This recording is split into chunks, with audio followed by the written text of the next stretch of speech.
बिस्मिल्लाहिर्रहमानिर्रहीम। स्टूडेंट्स अस्सलाम वालेकुम, कैसे हैं आप लोग? ठीक है, that's great, good, excellent.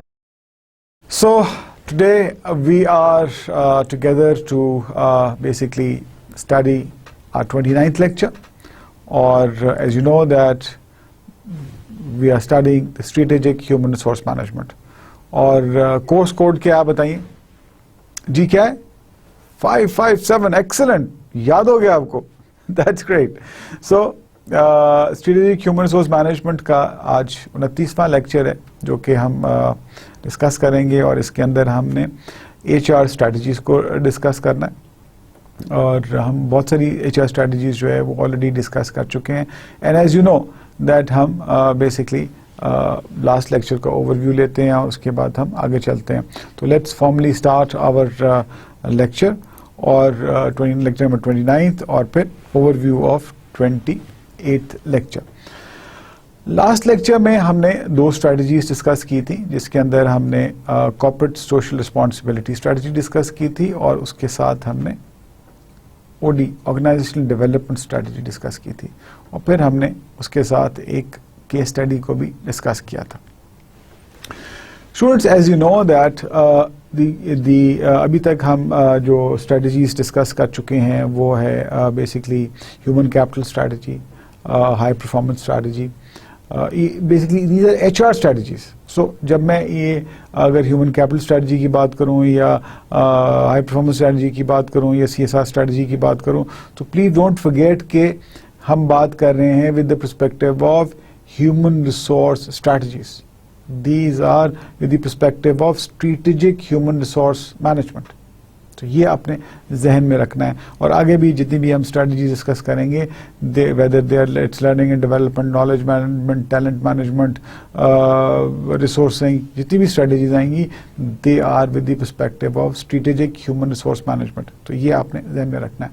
So coming back to our corporate social responsibility strategy, तो इसमें हमने लास्ट लेक्चर में ये डिस्कस किया था और ये अंडरस्टैंड किया था कि हर ऑर्गेनाइजेशन को first of all corporate social responsibility में वो बेसिकली क्यों इंटरेस्टेड होते हैं, because they want to basically project their image that they are an ethical firm and they believe in ethical practices, and they basically adopt the ethical processes and practices in the business। एक तो ये element है। दूसरा element ये है कि जो भी ऑर्गेनाइजेशन है, first of all they need to decide that they need to put the corporate social responsibility on their agenda और नॉट। अपने एजेंडा पे उन्होंने उसको लेना है कि नहीं लेना, और अगर लेना है तो किस Avenue of corporate social responsibility को लेना। बिकॉज हमने वेरियस एवेन्यूज डिस्कस किए थे, जिसमें हमने समराइज किया था इसको 4 कैटेगरीज में, जिसमें हमने कम्युनिटी की बात की थी, जिसमें हमने एनवायरनमेंट की बात की थी, जिसमें हमने मार्केट प्लेस की बात की थी, और जिसमें हमने वर्क प्लेस की बात की थी। रिमेंबर?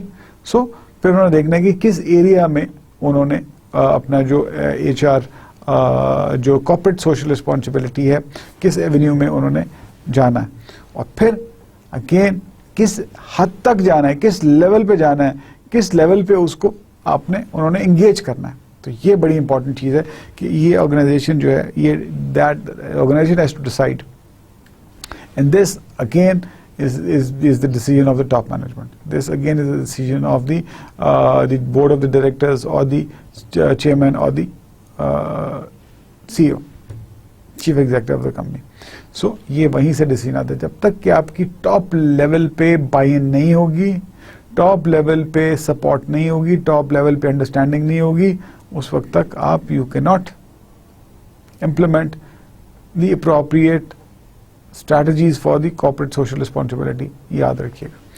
अब यहाँ पे जो स्ट्रैटेजीज हैं वो बेसिकली जो कॉर्पोरेट सोशल रिस्पॉन्सिबिलिटी स्ट्रैटेजीज हैं वो बड़ी जो ऑर्गेनाइजेशंस हैं वो डेवलप करती हैं कॉर्पोरेट सोशल रिस्पॉन्सिबिलिटी के इनिशिएटिव्स लेते हैं, वो for the 2 purpose. One is that they generally want to contribute towards the society, towards the community जो डायरेक्टली और डायरेक्टली इन्वॉल्व है उनके साथ, डायरेक्टली और डायरेक्टली अफेक्टेड है।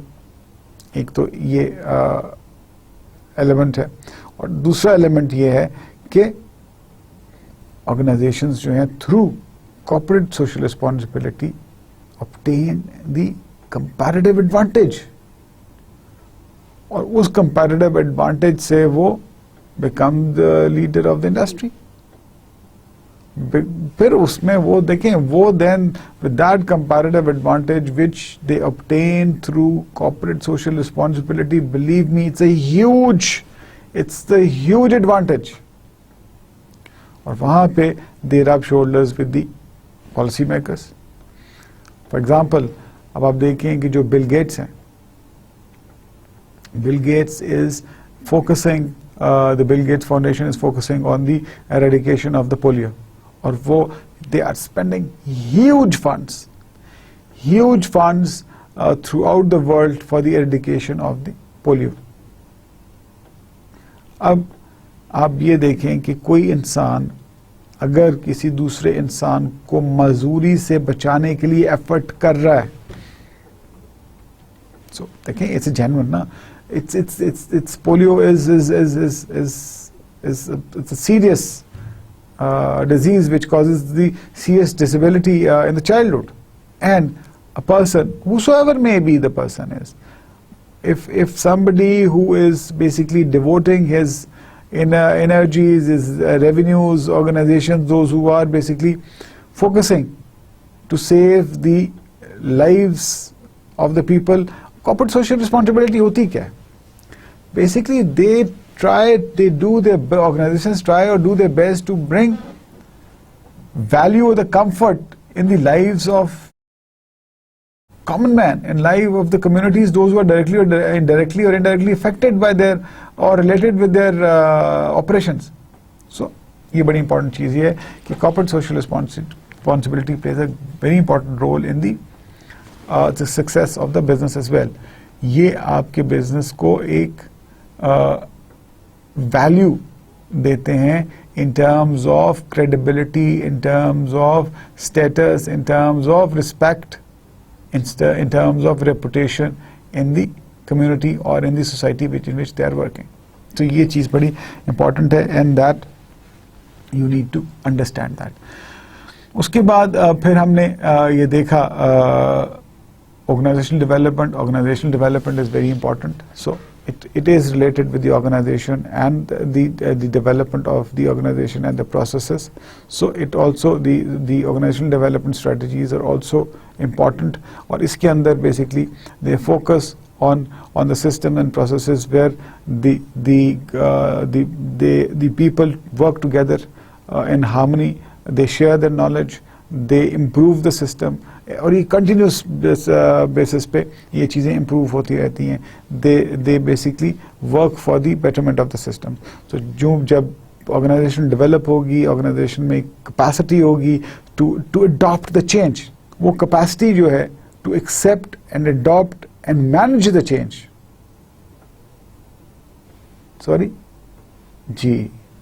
To accept, adopt and manage the change. So that is how the organization develop. और उसमें organizations जो हैं, जब आप environment से adopt करते हैं, change को accept करते हैं, आप फिर improve करते हैं, develop करते हैं, और फिर आप चीज़ों को with passage of time चीज़ें transform होती चली जाती हैं. So these strategies directly affect the business strategy. So your HR strategy has to be integrated. The strategic human resource management basically has to be linked with the business strategies.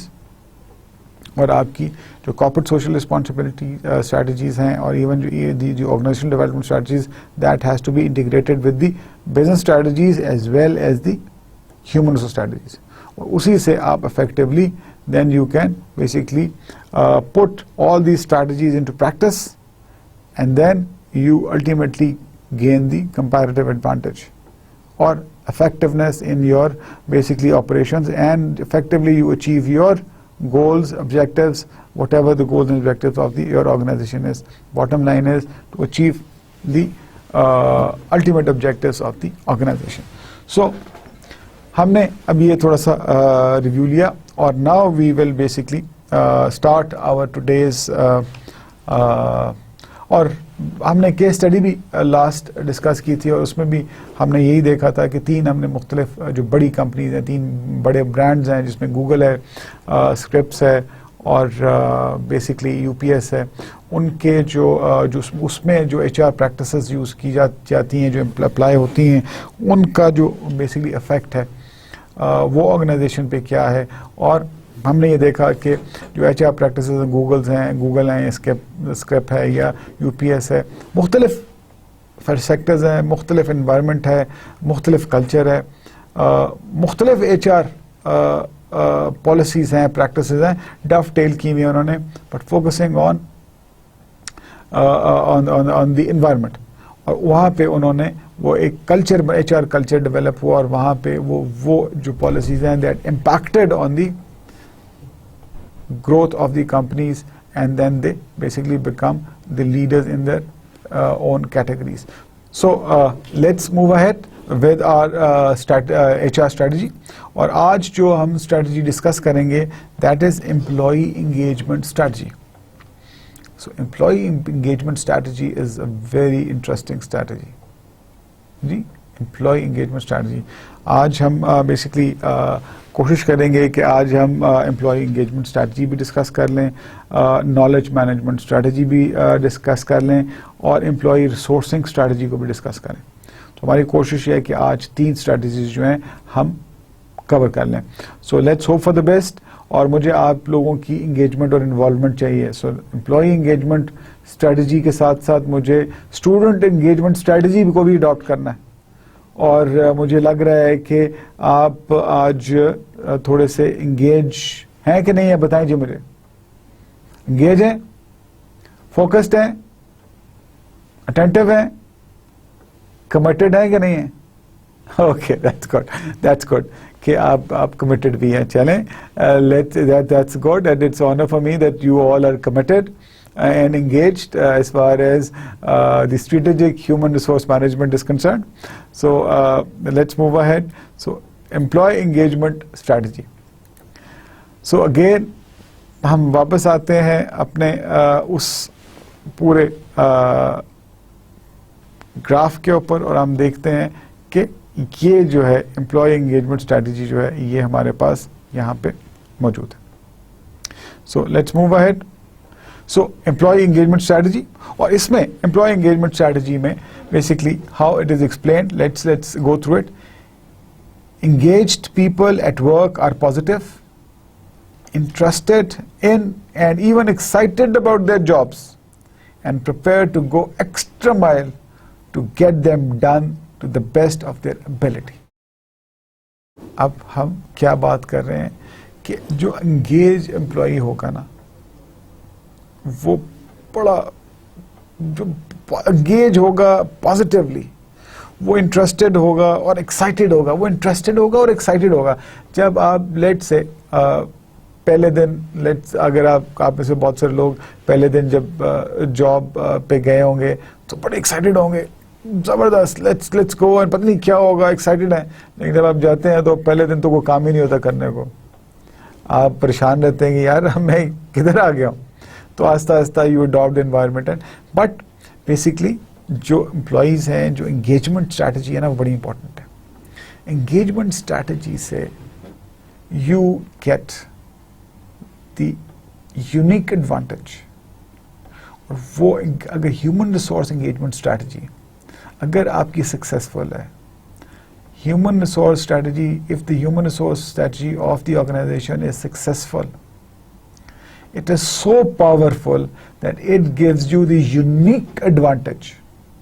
और ये unique advantage आपसे कोई छीन नहीं सकता. Nobody can take this unique advantage from you if you have the engaged employees. Remember this thing. If you have the employees, those who are engaged in their work, they're involved. So engaging basically people, those who are positive about their work, interested and excited about their jobs and prepared to go extra mile. ठीक है, prepared कि जी हमने जो objectives हैं, जो हमने काम आज करना है according to best of our ability, हमने इसको ज़बरदस्त तरीके से करना है. So even the competition among the employees जो है वो किस लिए क्रिएट किया जाता है? जो कंपटीशन है, the positive competition among the employees इसीलिए क्रिएट किया जाता है कि वो अपनी एबिलिटी के मुताबिक बेस्ट दें. अब टीम्स में देख लें, लेट्स से एक टीम है जो कि मैच खेल रही है, क्रिकेट की एग्जांपल देते हैं, देख लें कि हर टीम के अंदर हर बैट्समैन जो है वो अपनी एबिलिटी के मुताबिक उसने बेस्ट देना है अगर टीम को जितवाना है तो, बिकॉज वो इंगेज होगा, उसकी अपनी इंडिविजुअल परफॉर्मेंस भी बेसिकली एवेल्यूएट हो रही है. सो ये चीज़ें आपने बड़े अपने जहन में रखनी है, और ये आपने, ये बड़ी कॉमन लाइफ एग्जांपल्स हैं लेकिन ये बड़ी इंपॉर्टेंट है. So as defined by Towers, वो क्या कहते हैं जी इसके बारे में, एंगेजमेंट के बारे में हम देखते हैं. The term employee engagement refers to the extent to which employees put discretionary effort into their work beyond the minimum to get the job done in the form of extra time, brain power और energy.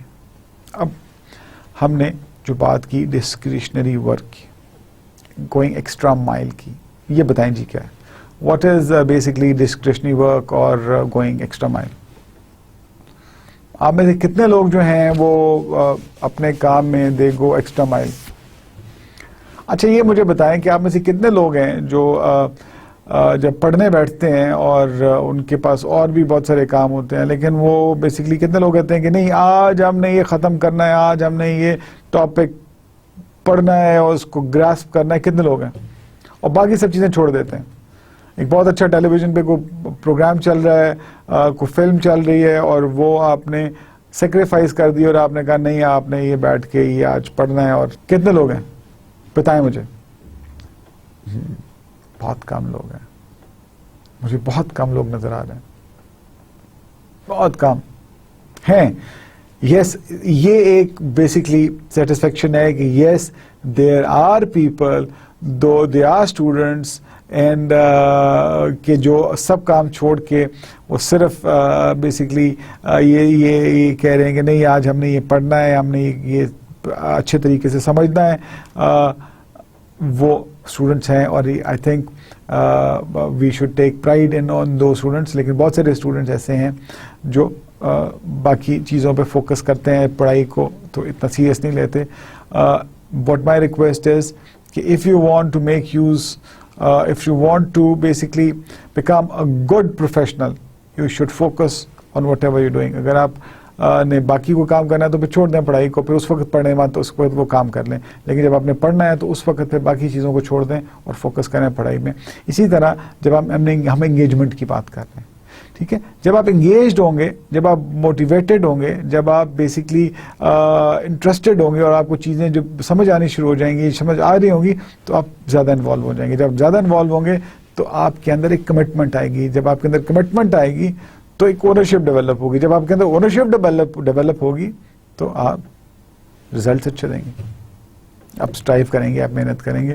तो ये this is the bottom line. So business life की बात करते हैं, commercial life की बात करते हैं हम. बिजनेसेस में बेसिकली इसमें दिस डेफिनेशन डिस्क्राइब्स कि to the extent where employees basically go out of the way या पुट देयर डिस्क्रिशनरी एफर्ट और go beyond their minimum work to do the job. और उसमें वो क्या अप्लाई करते हैं? वो एक्स्ट्रा टाइम अप्लाई कर देते हैं, वो अपनी ब्रेन पावर अप्लाई करते हैं, वो एनर्जी कराते हैं. बहुत सारे लोग बड़े इंटेलिजेंट होते हैं, वो एक 10 दिन का काम वो आधे घंटे में कर लेते हैं, लेकिन वो एनवायरनमेंट को देखते हुए वो तो कहते हैं कि बाकी सब 2 दिन में कर रहे हैं काम, तो हम भी 2 दिन में करते हैं. सो वो जो एक्स्ट्रा पावर है, जो डिस्क्रिशनरी पावर है, जो गोइंग एक्स्ट्रा माइल है, वो बड़ा इंपॉर्टेंट है. और वो बेसिकली वो इसी में आता है कि जब एम्प्लॉय इंगेज होता है तो they put their best, they give the best and then they get the best. वो how they get the best is कि वो इनकी रिकग्निशन होती है और वो रिवॉर्ड्स हैं. और वो आगे जब हम देखेंगे कि रिवॉर्ड स्ट्रेटजी में क्या क्या चीज़ें आती हैं वो हम उसको डिस्कस कर लेंगे. सो एंगेजमेंट एंड ऑर्गेनाइजेशनल कमिटमेंट. अब एंगेजमेंट और कमिटमेंट जो है, एंगेजमेंट और कमिटमेंट में क्या फ़र्क है? भाई एक बंदा एंगेज्ड है और एक कमिटेड है, कोई फर्क नहीं है। अच्छा गुड, तो हम देखते हैं आगे डिस्कस करते हैं कि एंगेजमेंट में और कमिटमेंट में फ़र्क क्या हो सकता है, लेकिन हम जनरली देखते हैं क्योंकि ये बड़े क्लोज मिलते जुलते हैं और ये लेकिन इसमें थोड़ा सा फ़र्क है। मैं उसकी आपको शायद एक एग्जांपल भी दूं। So commitment and organisational engagement and organisational commitment में हम बात करते हैं। Engagement and organizational commitment are two important concepts affecting work performance and the attraction and retention of the employees. So engagement और organizational commitment जो है ये दो important concepts हैं जो कि आपकी work performance को affect करते हैं। Engagement and organizational work and organizational commitment.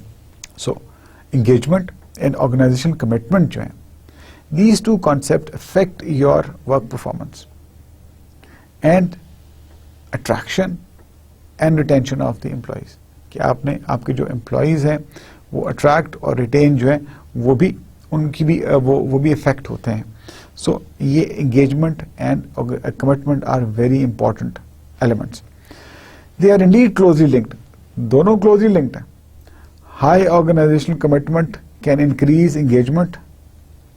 देखें दोनों क्लोजली लिंक्ड है कि हाई ऑर्गेनाइजेशनल कमिटमेंट, कि आपकी हाई ऑर्गेनाइजेशनल कमिटमेंट है, आप कहते हैं कि जी yes I love this organisation, मेरी ओनरशिप है इस ऑर्गेनाइजेशन में, I have stakes in this organisation, I basically I am in love with this organisation. तो ये क्या है, कमिटमेंट है। और इस कमिटमेंट से आपकी जो एंगेजमेंट है वो आ जाती है, बढ़ जाती है। और हाई एंगेजमेंट, आपकी हाई एंगेजमेंट हो, हाईली इंटेंसिव वर्क हो, आप बड़ी मेहनत से बड़ी एंगेजमेंट से काम कर रहे हैं, आप इंटरेस्ट के साथ काम कर रहे हैं, तो वो आपकी कमिटमेंट इंक्रीज कर देगा। तो ये आपस में इंटर रिलेटेड कॉन्सेप्ट हैं कि हाई कमिटमेंट हो, आपकी एंगेजमेंट इंक्रीज हो जाती है, और हाई एंगेजमेंट हो तो आपकी कमिटमेंट इंक्रीज हो जाती है। But people can be engaged with their work even when they are not committed to the organization. अब ये जो concept है बड़ा interesting है कि people, लोग जो हैं वो जो employees जो हैं वो अपनी organization के साथ engaged तो रहते हैं even they are not committed, और the organization and except and so far as it gives them the opportunity to use and develop their skills. तो इससे क्या होता है, जो लोग engage होते हैं और जो committed नहीं होते organization के साथ, वो इसलिए वहाँ पे वो काम कर रहे होते हैं कि वो जो अपनी जो स्किल्स हैं वो उनको रिफाइन कर रहे हैं या उनको यूज़ कर रहे हैं till the time they get their another job and they move ahead. So जो ऑर्गेनाइजेशन में जो एंगेज्ड हैं ज़रूरी नहीं है कि वो कमिटेड भी हो, एंगेज लोग भी होते हैं। और उसमें आप एग्जांपल ये देख लें कि बहुत सारे जो रिसर्चर्स होते हैं या जो प्रोफेशनल फर्म्स में, अकाउंटेंसी फर्म्स में जो लोग काम कर रहे होते हैं, बड़े जो डॉक्टर्स होते हैं डिफरेंट हॉस्पिटल्स में काम कर रहे होते हैं, सो उनको वो काम तो कर रहे होते हैं, एंगेज तो वो ज़रूर होते हैं वो अपनी, लेकिन होता ये है कि वो जब उनको अच्छी अपॉर्चुनिटी मिलती है दे इमीडिएटली मूव अहेड, वो कमिटेड नहीं होते because of many reasons. Environment है, HR है, रेम्यूनरेशन है, बेनिफिट्स हैं, इंसेंटिव्स हैं, वट एवर दैट इज। तो उस पर हम बात नहीं करते, लेकिन ज़रूरी नहीं है कि जो इंगेज्ड हो वो कमिटेड भी हो, और जो कमिटेड हो वो तो इंगेज होगा, लेकिन जो इंगेज है वो ज़रूरी नहीं कमिटेड हो, वो फॉर द टाइम भी इंगेज होगा, काम भी कर रहा होगा या होगी, लेकिन वो कमिटेड नहीं होगा। और उसकी एग्जांपल्स आपको हमने डिस्कस किए हैं। So moving ahead, significance of engagement की हम बात करें। सो the significance of engagement is that the heart of employment relationship. So basically जो engagement है is at the heart of employment relationship. कि ये relationship जो employment का है, ये engagement it rests at the heart of the employment. Engagement rests at the heart of the employment. बड़ा important है कि जो एम्प्लॉय इंगेज होगा वो अपनी जॉब के साथ कमिटेड भी होगा, जो जॉब कमिटेड होगा तो वो एम्प्लॉयमेंट भी basically the entire system will respect the person, organisation will respect the person. So ये बड़ी इंपॉर्टेंट चीज़ है अल्टीमेटली, क्योंकि रिजल्ट्स आ रहे होते हैं। It is about what people do and how they behave in their roles and what makes them act in the way that further the achievement of the objectives of the both the organization and themselves. So, अब जो significance of engagement है इसमें आप देखें ये बड़ी important चीज़ है कि दो चीज़ें हैं. एक तो बेसिकली वो लोग जो engaged हैं वो काम क्या कर रहे हैं, वो कैसे काम कर रहे हैं, वो their behavior in their roles क्या है, और फिर वो basically उनको क्या चीज़ जो है वो what makes them act in the way that further the achievement of the objectives. So वो basically what are the motivational factors which are basically giving them the basically motivation. What are the elements which are giving them motivation to further basically work for the achievement, not only for themselves but for the organizations. So that is the part of the engagement. So this engagement is very important. That engagement gives them the opportunity not only to achieve their personal goals but also the organization goals. So ये बड़ी important चीज़ है इसको understand करने के लिए कि engagement is very important. It's very significant in the success of the not only the individual but also the organization. So employee engaged है तो organization thrive करेगी, और organization अगर successfully employees को engage करती है तो again bottom line is that employee को भी benefit होगा और organization को भी benefit होगा. So what is an engaged employee? अब हम देखते हैं कि जी engaged employee कौन है. Bevan and Barber and Robinson, who described an engaged employee as someone who is aware of business context. तो engaged employee कौन है? एक तो वो कि जिसको पता है business context क्या है, and work closely with colleagues to improve performance. और वो अपने colleagues के साथ बड़ा closely basically काम कर रहा है to improve the performance within the job for the benefit of the organization. So what they're doing is that the person, the engaged employee, is the one who is aware of the context, work closely with the employees, with their colleagues to improve the performance within the job, within the job for benefit of the organization. So again, मैं explain करता हूँ कि जो who is engaged employee who is aware of the context, work closely with the colleagues to improve the performance within the job for the benefit of the organization.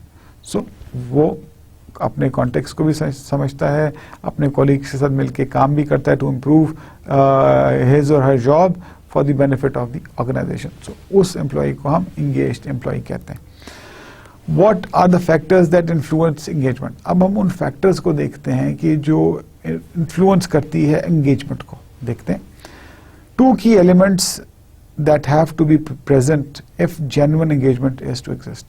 तो अगर आपने employee को genuinely engage करना है तो दो element है, उनका exist करना बड़ा ज़रूरी है. So let's see the two elements which genuinely basically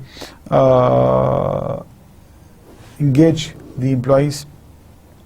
The first is the rational aspect, which relates to employees' understanding of the role, where it fits in the wider organization and how it aligns with the business objectives. तो सबसे पहला तो ये है कि इसका एक rational aspect है जिसमें employee को पता हो, employee understand करे कि उसका role क्या है, उसका basically जो job है where it fits in wider in the organization, और फिर ये कैसे अलाइन होता है, ये इसकी जॉब होती है with the ultimate objective of the post. तो ये understanding of the his position, his job, his stature in the organization is very important.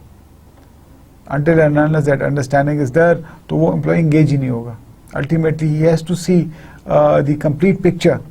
अगर आप उसको आधी पिक्चर या थोड़ी पिक्चर दिखाएंगे तो वो कंफ्यूज रहेगा, उसको पता नहीं होगा वो कर क्या रहा है, वो मोटिवेशनल एस्पेक्ट नहीं आएगा, वो बाइंड नहीं आएगा. The second is emotional aspect, which has to do with how people feel about the organization, whether their work gives them sense of personal accomplishment, and how they relate to their manager. अब दूसरा important factor है emotional aspect. अब उसके अंदर देखें बड़ी important है कि which has to do with basically how people feel about the organization. एक तो ऑर्गेनाइजेशन का stature standing, how people feel about the organization, फिर सेंस ऑफ पर्सनल अकम्पलिशमेंट, और फिर उनका जो रिलेशनशिप है विद द मैनेजर. इसमें आप एग्जांपल अब देख लें कि जो इमोशनल एस्पेक्ट है इसमें हम आर्म्ड फोर्सेस की एग्जांपल ले सकते हैं. Person wants to join army, एक इमोशनल एस्पेक्ट है कि मैंने फौज में जाना है, मैंने फौज में कमीशन लेनी है.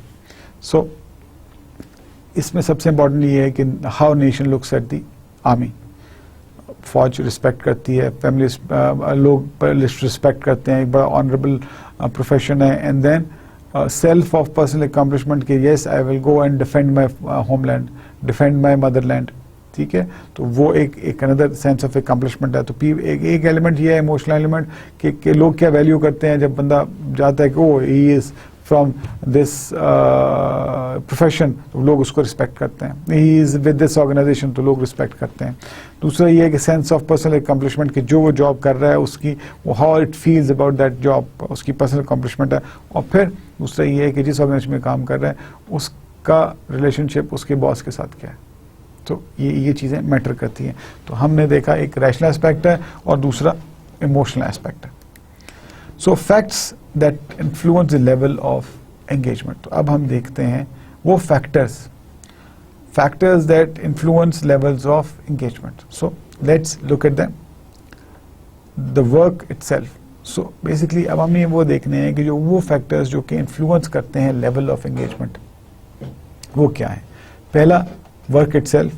The work itself can create job satisfaction leading to intrinsic motivation and increased engagement. तो जो भी आप काम कर रहे हैं वो itself can create a job satisfaction और lead कर सकता है एक motivation और increased engagement. So work itself. Let's say आप डॉक्टर बनना चाहते हैं, आप डॉक्टर बन गए और आपका एक मिशन है ज़िंदगी में कि लोगों की मदद करना है, आपका नेचर है सोशल वर्क, आप लोगों की हेल्प करते हैं, तो अब आपका नेचर है. तो आपका जो वर्क है, if you are doctor, if you are working in hospital, तो यू आर बेसिकली एक जॉब सेटिस्फेक्शन आ गई आपको. फिर आपको मोटिवेशन देती है कि आप रोज़ जाते हैं, लोगों की हेल्प करते हैं, लोगों को आप ठीक करते हैं, लोग ठीक होते हुए आपको नज़र आते हैं, आप खुश होते हैं, तो आपकी एक इंक्रीज एंगेजमेंट भी बढ़ जाती है.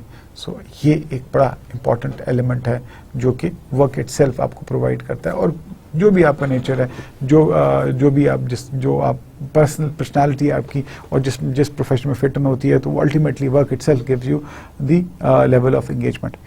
फिर वर्क एनवायरनमेंट बहुत बड़ा रोल प्ले करते हैं. आप मोटिवेटेड हैं, आप एबल हैं, आप क्वालिफाइड हैं, आपको स्किल सेट है और आपका एनवायरनमेंट ही ठीक नहीं है, आप काम ही नहीं कर सकेंगे. एनवायरनमेंट में फिजिकल और मेंटल दोनों एनवायरनमेंट्स आ जाती है. तो हम ये देखते हैं कि यहाँ पे क्या डिस्कस करते हैं. And enabling supportive and inspirational work environment creates experiences that impact on engagement by influencing how people regard their roles and carry out them. बड़ी सिंपल सी बात है कि आपका जो enabling supportive and inspirational work है, work environment है, वो create करती है आपकी create experiences that impact on engagement. अगर आपकी environment अच्छी होगी you will be more engaged. अगर environment ठीक नहीं है तो you will not be engaged. और ये बड़ा इंपॉर्टेंट रोल प्ले करती है. An enabling environment will create the condition to encourage high performance and effective discretionary behavior.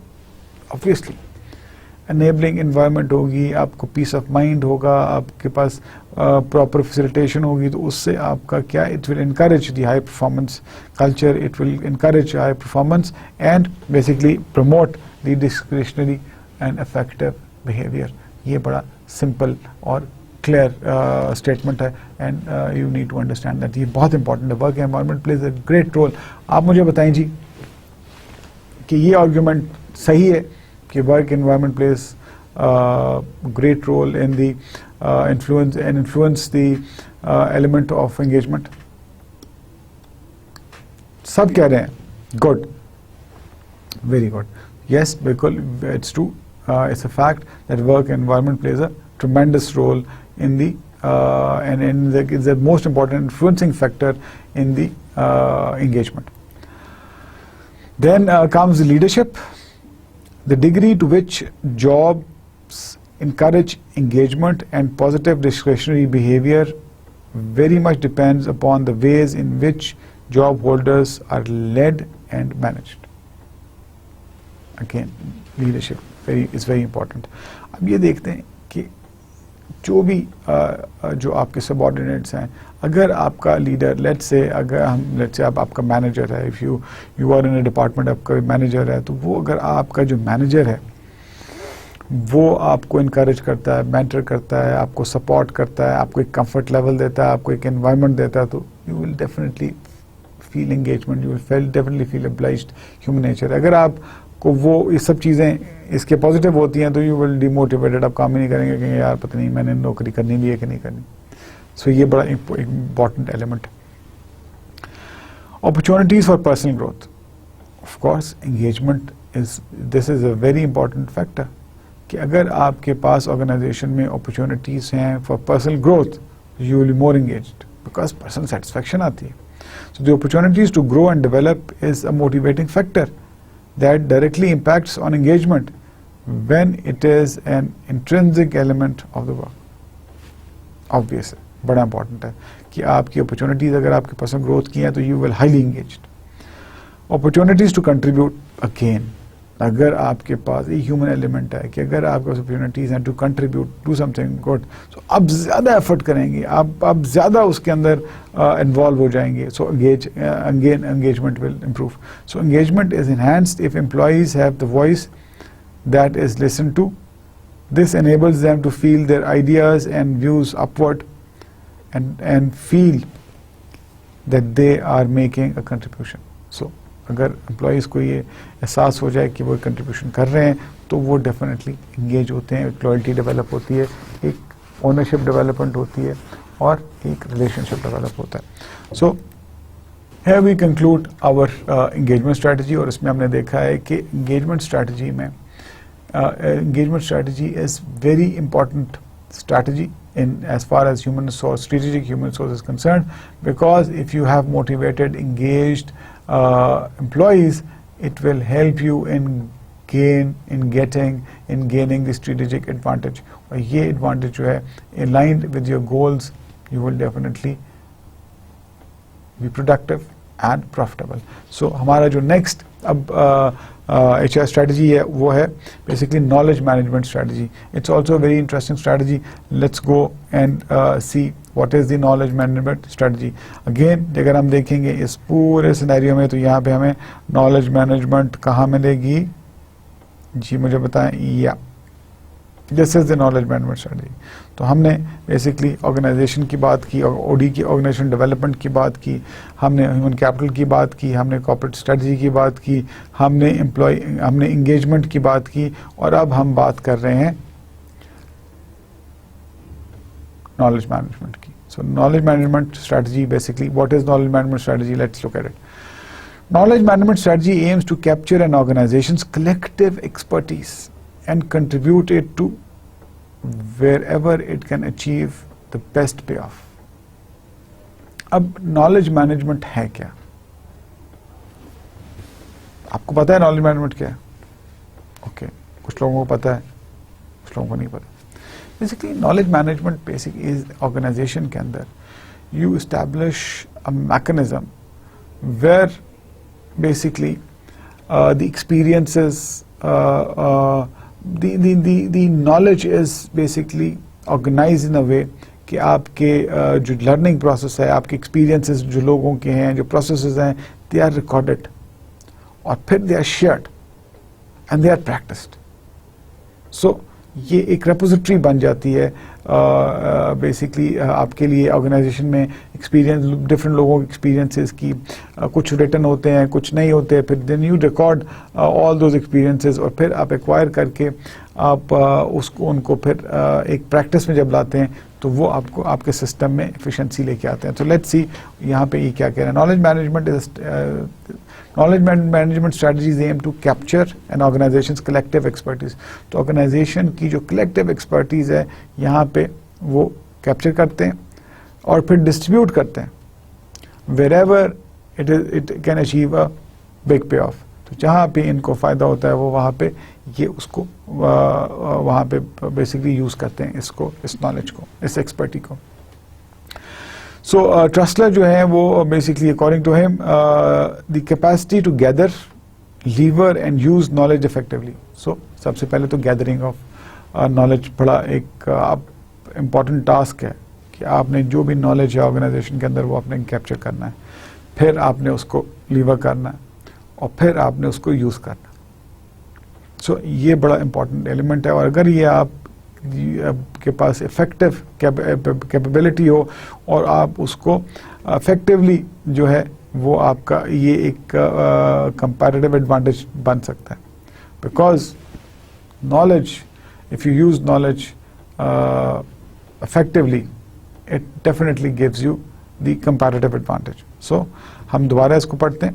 The capability to gather, lever, use knowledge effectively will become a major source of comparative advantage in many businesses over next few years. So, knowledge management basically अब बड़ी effective है, organisations use कर रही हैं. जो बड़ी organisations हैं, knowledge management concepts are in place, integrated with the information technology elements, और लोग इसका बहुत फ़ायदा उठा रहे हैं. So let's move ahead. The process of knowledge management. अभी नॉलेज मैनेजमेंट का प्रोसेस क्या है? The knowledge management is any process और practice for creating, acquiring, capturing, sharing, using knowledge. हमने क्या बात की थी? Creating, acquiring, capturing, sharing and using knowledge wherever it resides to enhance learning and performance in organization. So, knowledge management जो है वो any process और any practice जो कि create करता है, acquire करता है, capture करता है, share करता है, use करता है knowledge को wherever जहाँ भी ये मौजूद है to enhance the learning and performance in the organization. तो organization की learning और performance में बेसिकली ये जो भी इन्हांस करने के लिए आप नॉलेज को जहाँ भी मौजूद है यूज़ करते हैं, आप कैप्चर करते हैं, शेयर करते हैं, एक्वायर करते हैं, यूज़ करते हैं, whatever you do. So it plays vital role in the success of the organization. और ये बेसिकली स्कारब्रॉक ने इसको डिफाइन किया. The purpose of knowledge management is to transfer knowledge from those who have it to those who need it in order to improve organizational effectiveness. तो knowledge management का purpose क्या है कि जिन लोगों के पास knowledge है उनसे लेके ट्रांसफ़र करना जिनको ज़रूरत है, किस लिए? To increase the organizational effectiveness. So ये बड़ा important element है जिसको आपने समझना है कि purpose of knowledge management जिनके पास है उनसे लें, जिनके पास नहीं है उनको दें. किस लिए? To increase the organizational effectiveness of the organization. So, knowledge management strategies promote the sharing of knowledge by linking people with people and by linking them to information so that they learn from documented experiences. अब जो knowledge management है, basically knowledge management strategies promote करते हैं sharing of knowledge by linking people with, लोगों को लोगों के साथ लिंक कर देते हैं और फिर लोगों को इंफॉर्मेशन के साथ भी लिंक कर देते हैं जहाँ पे वो लर्न कर सकें from documented knowledge. So knowledge basically from people to people भी आती है और फ्रॉम द डॉक्यूमेंटेड नॉलेज भी आती है. तो ये बड़ी इंपॉर्टेंट है knowledge management point of view से. Now components of the knowledge management strategy क्या है जी? A knowledge management strategy could be concerned with organisational people management process.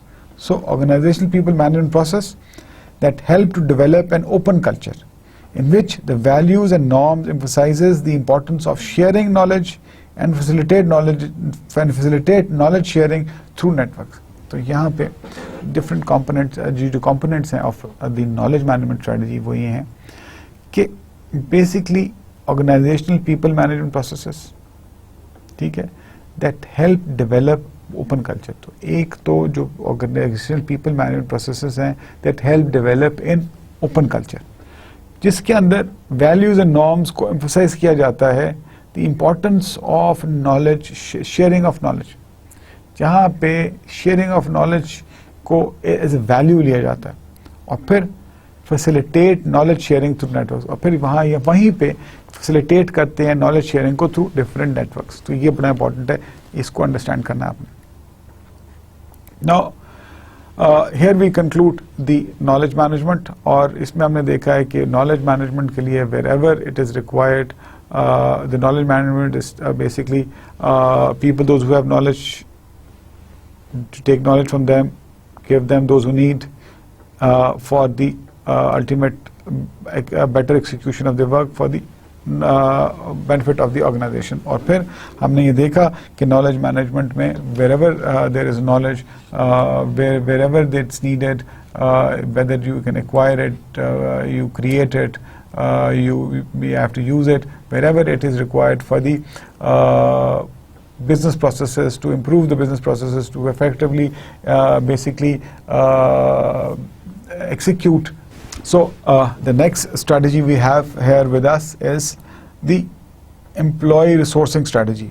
So ये भी एक बड़ी इंपॉर्टेंट है, और एम्प्लॉय रिसोर्सिंग स्ट्रैटेजी में आपको पता है कि पूरा प्रोसेस ऑफ एम्प्लॉयमेंट आ जाता है. सो अब हम इसमें देखते हैं कि जी एम्प्लॉय रिसोर्समेंट स्ट्रैटेजी में क्या क्या चीज़ें आती हैं. सो एम्प्लॉय रिसोर्सिंग स्ट्रैटेजी में आप ये देखें कि आपके पास resourcing, work force planning, recruitment, selection, talent management. खैर इसमें हम टैलेंट मैनेजमेंट की एक सेपरेट स्ट्रैटेजी है, लेकिन हम बेसिकली रिसोर्सिंग स्ट्रैटेजी हम डिस्कस करेंगे, और इसमें वर्क फोर्स प्लानिंग और रिक्रूटमेंट भी आ जाती है. तो देखते हैं कि what is the resourcing strategy. So let's move ahead and देखते हैं employee resourcing strategy में क्या basically elements हैं. Employee resourcing strategy is concerned with ensuring that the organization obtains and retains the people it needs and employ them effectively. So अब हम बात करते हैं recruitment की and selection की. So organization obtains and retains people it needs. तो जो लोग ऑर्गेनाइजेशन को चाहिए उसको obtain करे, retain करे, and employ them effectively. और उनकी जो employment है, जो deployment है, वो effective हो. So employee resourcing strategy is concerned about it. So it is key part. So employee resourcing strategy is the key part of the strategic human resource management process, which is fundamentally about matching human resource to the strategic operational needs. तो आपका जो human resource है वो strategic operational needs of the organization, उसके मुताबिक ये develop होते हैं और फिर ensure करते हैं full utilization of these resources. So A is that जो आपकी जो human resources हैं, they are according to the needs, the strategic and operational needs of the organizations, जो कि उनको अपने बिजनेस स्ट्रैटेजी के अंदर जो ऑपरेशंस हैं उनको एग्जीक्यूशन के लिए चाहिए. और फिर ये ह्यूमन रिसोर्स जो हैं वो आपकी फुल यूटिलाइजेशन हो इनकी. So full utilisation of these resources has to be ensured in this. So ये बड़ा इंपॉर्टेंट एलिमेंट है. उसके बाद हम देखते हैं कि it is concern not only with obtaining and keeping the number and quality of the staffing. So employee resourcing strategy कहते हैं यहाँ पे it is concerned not only with obtaining and keeping the number and quality of staff required, but also with selecting and promoting people who fit the culture and the strategic requirements of the organization. जैसे हमने Google को देखा, हमने script को देखा, हमने UPS को देखा कि जो ऑर्गेनाइजेशनल कल्चर है, जो एम्प्लॉयज हैं, they are basically fit into that culture. अगर जो एम्प्लॉय कल्चर में फिट नहीं होगा वो ऑर्गेनाइजेशन में अच्छी तरह परफॉर्म ही नहीं कर सकेगा और वो बेसिकली अपने आप को एक आउटकास्ट समझेगा. So it's very important that selection basically आपकी जो लोगों का जो obtaining and keeping the number of the quality staff is also important, लेकिन सिलेक्ट करना एंड प्रमोट करना उन लोगों को जो कि फिट हो to the culture and the strategic requirement of the organization is also very important. The people, those who are fit and basically those who are fit in the fits in the culture and the strategic requirements of the organization, that is also very important. This consideration also has to be looked into it. Now the objectives of the employee resourcing strategy. अब हम objectives देखते हैं employee resourcing strategy के. The concept that strategic capability of a firm depends on its resource capability in the shape of people. ये एक resource based view है और provides with rationale of resourcing strategy.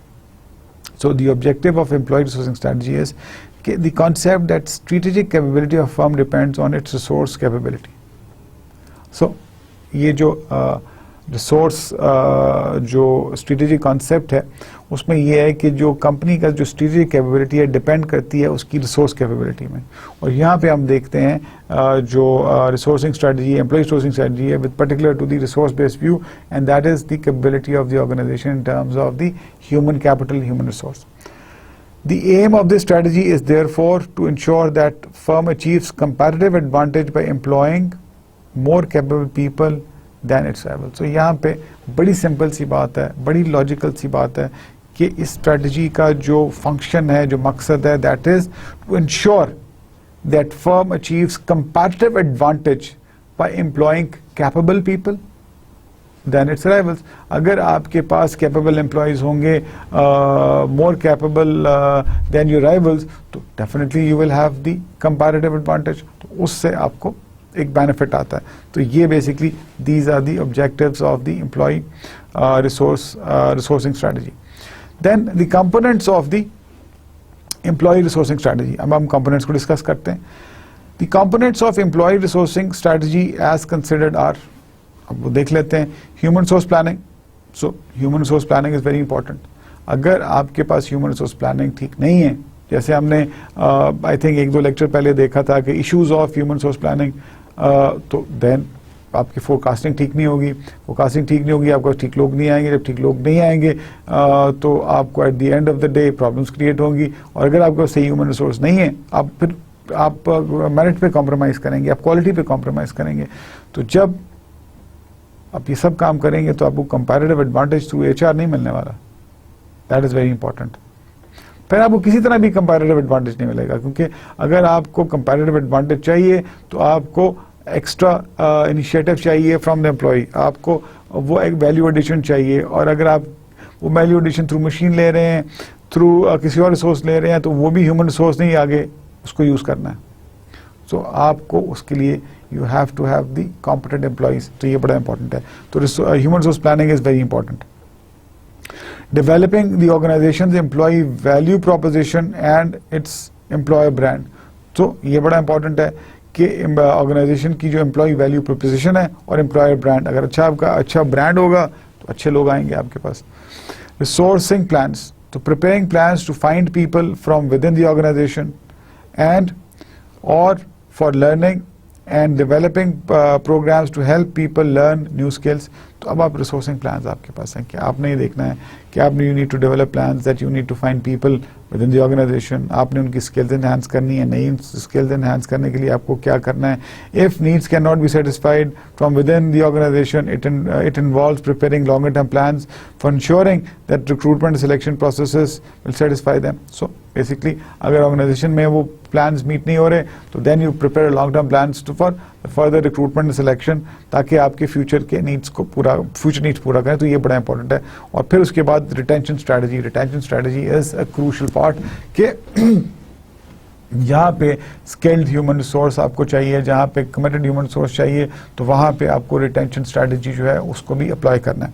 Preparing plans for retaining the people the organization needs. तो जो लोग organisation को चाहिए उनको रिटेन करना भी बड़ा इंपॉर्टेंट है. So these are the components of the employee resourcing strategy. उसके बाद हम आगे देखते हैं फ्लेक्सिबिलिटी स्ट्रैटेजी. ये भी with part of the components of the resourcing strategy. और इसके अंदर हम देखते हैं planning for increase flexibility in the use of human resources. और ये एक बड़ा इंपॉर्टेंट एलिमेंट है कि when you plan the increased flexibility in the use of human resource, so it enables the organization to make best use of people.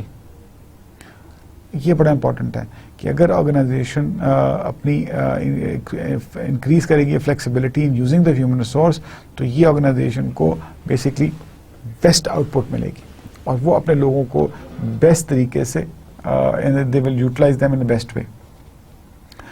Talent management strategy. और इसी के अंदर फिर आती है talent management strategy, ensuring that the organization has the talented people it requires. So talent management strategy which is a component of the resourcing strategy, और इसमें the organization ensure that the organization has enough people, the enough talented people which is required for the operations. तो ये बड़ा important है, ये इसको मद्देनजर रखना है. इसको हम यूं भी दोबारा मैं इसको एक्सप्लेन करता हूँ. The talent management strategy basically ensuring that organization has talented people it requires to provide for the management succession and meet present and future business needs. So ये बड़ी important है कि आपके पास talented लोग हों, enough talented people हों to meet today's needs and the future needs, और फिर आपके पास एक succession plan हो. So this is also one of the major components of the resourcing strategy. So students, here we conclude our today's lecture, and हमने ये देखा है कि हमने सबसे important ये है कि engagement strategy. Engagement strategy को मैं फिर थोड़ा सा रिवाइज करता हूँ. Engagement strategy is very important for the organization when you have the employees, those who are fully charged, fully engaged, fully excited and devoted, कि उन्होंने देखें commitment और engagement. So अब commitment और engagement में there is a very thin difference. जैसे हमने already discuss किया कि people those who are committed, they are obviously engaged. और उनकी जो commitment है वो ये है कि basically they need to do best, और फिर वो through engagement they will do the best. और जब हम ये देखते हैं कि people those who are engaged, they are committed as well, लेकिन ज़रूरी नहीं है कि वो उनकी एक लॉन्ग टर्म कमिटमेंट हो. अगर उनको कोई अपॉर्चुनिटी मिलती है तो वो निकल जाते हैं.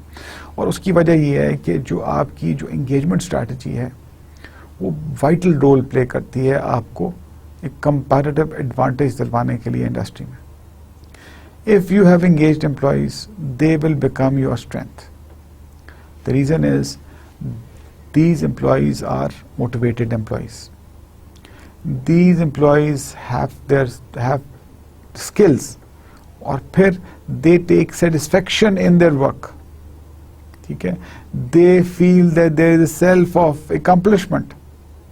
They take pride in their work. देखिए engagement, employee engage कब होता है? Employee engage तब होता है जब उसको अपनी जॉब का पता हो. Okay, basically this is my role. Okay फिर वो अपने रोल को अंडरस्टैंड करता हो, फिर उसके पास एडिक्वेट स्किल्स हो, they have adequate skills to apply those skills in that job, और फिर उसको जब उसका रिजल्ट मिलता है तो वो एक सेल्फ ऑफ अकम्प्लिशमेंट आती है. अब वो जो सेल्फ ऑफ अकम्प्लिशमेंट है वो मोटिवेटिंग फैक्टर है. Wow, I have done great. So उस मोटिवेटिंग फैक्टर से वो क्या होता है, वो एक्स्ट्रा माइल, वो एक्स्ट्रा जो डिस्क्रिशनरी एलिमेंट हम कहते हैं, डिस्क्रिशनरी एफर्ट कहते हैं, वो डिस्क्रिशनरी एफर्ट वो उसके अंदर डालता है या डालती है. अब ये बड़ी इंपॉर्टेंट चीज़ है, इसको आपने अंडरस्टैंड करना है कि डिस्क्रिशनरी फैक्टर ऑर्गेनाइजेशन के अंदर in the life of strategic human resource management, in the strategic human resource management, this discretionary factor is the key. ये वो फैक्टर है कि जो आप तुम दुनिया भर की तमाम स्ट्रेटजीज आप इवॉल्व करते हैं. आपने टैलेंट मैनेजमेंट स्ट्रेटजी इवॉल्व की, आपने नॉलेज मैनेजमेंट स्ट्रेटजी इवॉल्व की, आपने CSR स्ट्रेटजी इवॉल्व की, आपने हाई परफॉर्मेंस स्ट्रेटजी इवॉल्व की, आपने human capital management strategy evolve की, आपने रिवॉर्ड स्ट्रेटजी इवॉल्व की, आपने एम्प्लॉई रिलेशन स्ट्रेटजी इवॉल्व की. इतनी सारी स्ट्रेटजी आपने इवॉल्व की है. किसके लिए? किसके लिए?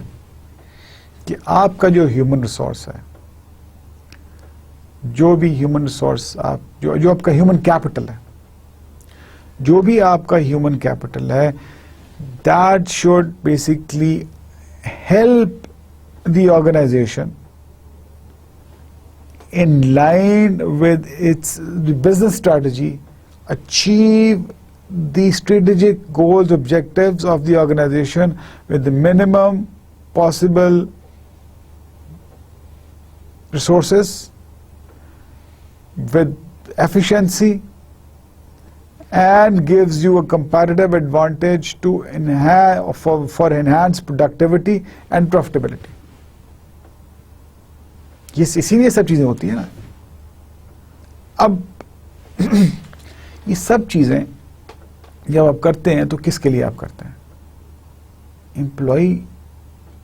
एम्प्लॉय मोटिवेटेड हो, ओके, एम्प्लॉय मोटिवेटेड है, एम्प्लॉय इंगेज्ड हो, एम्प्लॉय इंगेज्ड है, एम्प्लॉय कमिटेड हो, एम्प्लॉय कमिटेड है, एम्प्लॉय सेल्फ मैनेज्ड हो, सेल्फ मैनेज्ड है, टीम वर्क में बिलीव करता है, ओके, स्किल्स हाईली स्किल्ड है, ओके. फिर व्हाट विल हैपन? वो एलिमेंट इन सब चीजों से, ये तो बाकी ऑर्गेनाइजेशंस भी करती है ना, बाकी ऑर्गेनाइजेशन में भी ये चीजें, ये पॉलिसीज एंड प्रैक्टिसेस अडॉप्ट होती होंगी, होती हैं, इनफैक्ट होती हैं. लेकिन वो क्या एलिमेंट है जो कि अब नाउ एम्प्लॉय की तरफ से आना है जिससे आपको कंपैरेटिव एडवांटेज मिलेगा? जी आप बताएं वो क्या एलिमेंट है? जी, excellent, very good. That discretionary effort, कि वो अब इस पूरी एनवायरनमेंट में that employ is in the state of mind. अब जितनी भी आपने स्ट्रेटजीज अप्लाई की हैं, depending on the environment, culture of the organisation, environment of the culture of the organisation, अब एम्प्लॉय उस स्टेट ऑफ माइंड में आ गया है कि he is fully committed, fully charged and basically will give best of the best. ठीक है, और वो अपना वो जो डिस्क्रिशनरी एलिमेंट है वो यूज करता है, तो उससे आपकी ऑर्गेनाइजेशन को लीप्स एंड बाउंड्स का फायदा हो रहा है. The organization move ahead in leaps and bounds. Enormous फायदा है आपकी ऑर्गेनाइजेशन को. और वो एलिमेंट जब आपके पास आ जाता है तो फिर आप ये देखते हो कि okay, you have evolved all these strategies what to gain what to basically gain this discretionary effort. So अब हम जब वो बात करते हैं appropriate की, जब हम बात करते हैं तो basically the appropriate, basically the resources which are required, the efforts which are required by the organization in line with their strategic business goals to achieve the ultimate objective. यहाँ पे हम बात करते हैं that the HR strategies, the all components of the strategic human resource management, or all the HR strategies which are basically aligned with the strategic business goals to give an extra advantage, the unique advantage, the comparative advantage through the discretionary efforts of their human resource, of their human capital, which in return help them become profitable, become productive. Because सबसे पहले तो productivity system में आती है, आपकी cost कम हो जाएंगी, productivity ज्यादा हो जाएगी, एफिशिएंसी बढ़ जाएगी, उससे अल्टीमेटली आपकी प्रोडक्टिविटी इंक्रीज हो जाएगी. एक एग्जांपल हमने देखी थी कि जहां पे 1% प्रोडक्टिविटी बढ़ी है और उससे उसके कंपैरिजन में 19% प्रॉफिटेबिलिटी बढ़ गई. सो ये एक बहुत बड़ा एडवांटेज जो है वो ऑर्गेनाइजेशन के पास आ जाता है इस सेंस में. सो उसके बाद हमने बेसिकली देखा नॉलेज मैनेजमेंट के पास, नॉलेज मैनेजमेंट को देखा कि नॉलेज मैनेजमेंट स्ट्रैटेजीज जो है हेल्प्स इन एक्वायरिंग नॉलेज. ठीक है, बेसिकली आप नॉलेज को एक्वायर करते हो and then you put people with people, link people with people. ठीक है, to get knowledge sharing, knowledge sharing culture develop होता है.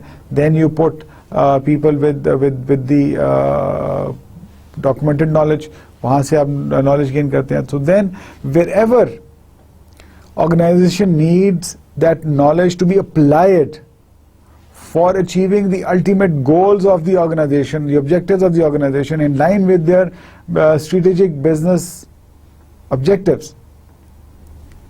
So, आप उसको it helps you in achieving the goal, because देखिए आपके पास knowledge makes makes a great difference. जहाँ पे experience makes a great difference, skills makes a great difference, knowledge makes a great difference as well. Productivity में, if you know how to do things, if you know how things to manage things, if you know how to resolve things, तो आप बड़ी आसानी से चीज़ों को देख लेते हैं, efficiency आपके पास आ जाती है. So knowledge management also plays a vital role in accomplishing the overall strategic business objectives. So अब हमने ये देखा कि हमारे पास knowledge management भी है, हमारे पास basically हाई परफॉर्मेंस भी है, हमारे पास बेसिकली रिसोर्सिंग भी आ गई. अब रिसोर्सिंग में हमने ये देखा कि रिसोर्स कैपेबिलिटी हमारे पास basically the key the backbone of the strategic human resource management is the resource strategy. देखिए, अगर आपके पास सही लोग नहीं आएंगे ऑर्गेनाइजेशन में, अगर आपके पास कॉम्पिटेंट ह्यूमन रिसोर्स नहीं होगी, टाइमली आपके पास अवेलेबिलिटी नहीं होगी, तो आप क्या करोगे? आप जो मर्जी कर लो, but if you have the good and practical resourcing strategy, human resource, employee resource strategy in place, then you are comfortable and the organization can be successful. अगर आपके पास वो basically effective resource strategy नहीं है, आपके पास employee resourcing strategy नहीं है, तो आपके लिए you have a serious problem, because it is the basis of the strategic human resource management कि आपने लोगों को एम्प्लॉय करना है, बेसिकली आपने उनको रिटेन करना है, आपने उनको मैनेज करना है, आपने पूरा एक सिस्टम इवॉल्व करना है. सो सिलेक्शन एंड उसका पूरा एक प्रोसेस है, फिर आपने उनकी रिटेंशन और फिर अल्टीमेटली रिवॉर्ड भी इसके अंदर है, टैलेंट मैनेजमेंट भी है. सो आपके पास रिसोर्सिंग स्ट्रैटेजी है, वो that is the basic strategy for the human resource and provides the basis of all other strategies as well. So students, here we conclude our lecture. और इसमें आपने जो especially मैंने आपको ये जो employee resource strategy पढ़ाई है, इसको आपने ज़रूर एक दफ़ा देखना है, ये बड़ी इंपॉर्टेंट है और ये आपको तमाम जो strategies हैं उसको समझने में मदद देगी. So till the next lecture, which is our 29th lecture, and most probably हमारा कोर्स वर्क जो है उसमें कंप्लीट हो जाएगा. फिर हम अपने जो नेक्स्ट 2 लेक्चर्स हैं, जो 31st एंड जो 32 है, उसमें हम रिव्यू करेंगे. तो टिल द नेक्स्ट लेक्चर अपना ख्याल रखिएगा. Take good care of self. Pakistan जिंदाबाद.